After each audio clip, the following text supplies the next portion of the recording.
আসসালামু আলাইকুম।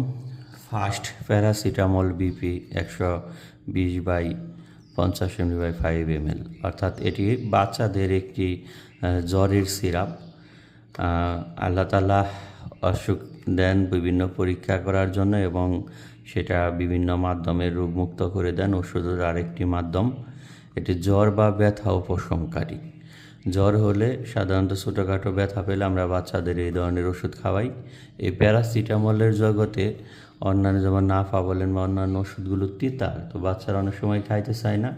তবে এই একমি কোম্পানি এই ফার্স্ট সিরাপটি অনেকটাই মিষ্টি, মানে ওই রকম তিতা না। যদি বাচ্চারা তিতা ওষুধ না খাইতে চায় সেই ক্ষেত্রে আপনারা এই প্যারাসিটামল গ্রুপের এই মিষ্টি ওষুধটা বাচ্চাদের দিতে পারেন। আর কালারটি এটা অনেকটা গোলাপি কালারের মতো ওষুধ আর কি, তবে স্বাদ তুলনামূলকভাবে মিষ্টি।